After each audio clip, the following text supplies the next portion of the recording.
Hola a todos, vamos a hablar de los principios de la geología y los modelos de la Tierra, presentado por Karen Tatiana Díaz García. En primera instancia, ¿qué es la geología? La geología es la ciencia que estudia la composición, la estructura de la Tierra y el resto de planetas, así como los procesos que han sufrido y su evolución temporal.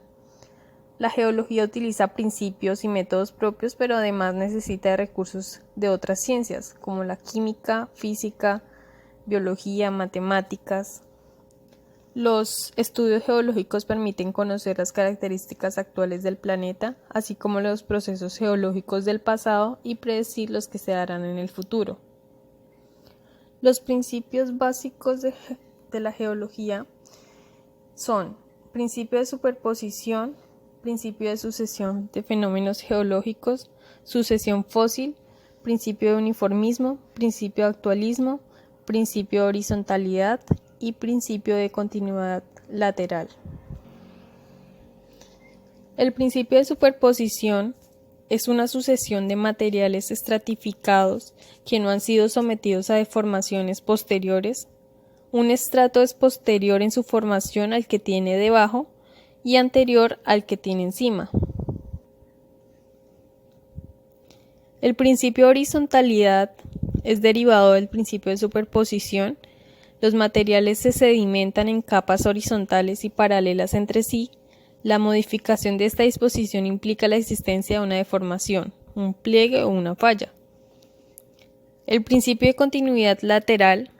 Allí las capas se sedimentan extendiéndose en todas las direcciones hasta que se adelgaza y desaparece. Esto implica que un estrato tiene la misma edad a lo largo de toda su disposición horizontal. El principio de sucesión de fenómenos geológicos deriva del principio de superposición. Cualquier fenómeno geológico donde haya un plegamiento, falla o intrusión es posterior a los materiales o fenómenos a los que afecta y anterior a aquellos a los que está afectando. La sucesión fósil es derivada del principio de superposición también. Es una serie de estratos que no han sufrido deformaciones que modifiquen su secuencia sedimentaria. Los fósiles que se encuentran en las capas superiores son más modernos que los que se encuentran en las capas inferiores. El principio de uniformismo, allí Hutton, afirma que las leyes y los procesos naturales han permanecido inmutables a lo largo del tiempo, es decir, que a lo largo de la historia de la Tierra los fenómenos ocurridos han sido los mismos que en la actualidad. Según este principio, los orogenias, la tectónica, vulcanismo, dinámica del mar, dinámica de la atmósfera se rige y se regirá por los mismos principios y mecanismos que han existido. El principio de actualismo. Los fenómenos geológicos que ocurrieron en épocas pasadas se deben a las mismas causas y condiciones las que ocurren en la actualidad, es decir, que fenómenos análogos obedecen a causas análogas. Es decir, que los mecanismos físicos y químicos que actuaron en el pasado son similares a los que suceden en el presente, de tal forma que, comprendiendo los actuales, se puede interpretar el funcionamiento de los procesos del pasado. Un ejemplo, la playa actual con rizaduras formadas por la acción de la corriente del agua y las rizaduras fósiles que indican que una corriente de agua, pero no tiene que ser por una playa. Cuanto más nos alejamos de la actualidad, más complicado es interpretar los procesos del pasado. Por ejemplo, hubo momentos en que no había vida o no había oxígeno en la atmósfera. El uniformismo y el actualismo son diferentes, ya que la primera no es un criterio evolucionista y no admite la evolución de las condiciones de la Tierra. En cambio, la otra es un criterio evolucionista, admite la evolución de las condiciones en la Tierra, y en el uniformismo se considera que los fenómenos han sido siempre iguales en rapidez, intensidad, etc. Mientras que en el actualismo se establece un binomio, es decir, causa y efecto.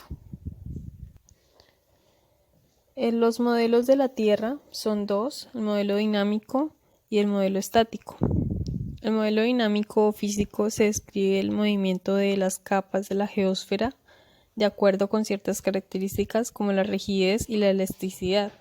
Se compone de la litosfera, astenosfera, mesósfera y endosfera. La litosfera es la capa más externa, se encuentra formada principalmente por roca en estado sólido, por lo que su comportamiento es rígido y está dividida en fragmentos que se desplazan y encajan entre sí. La astenosfera se ubica bajo la litosfera, está compuesta por rocas que se encuentran en estado viscoso. La mesósfera se encuentra bajo la astenosfera, se caracteriza por ser rígida debido a las elevadas presiones a la que sus componentes son sometidos. La endosfera es la capa más interna y está compuesta por dos subcapas, el núcleo externo y el núcleo interno. El núcleo externo se encuentra en estado líquido por las altas temperaturas y el núcleo interno se encuentra en estado sólido por las elevadas presiones que ahí se producen. El modelo estático de la Tierra, también conocido como químico, establece las diferencias entre las distintas capas del planeta según su composición.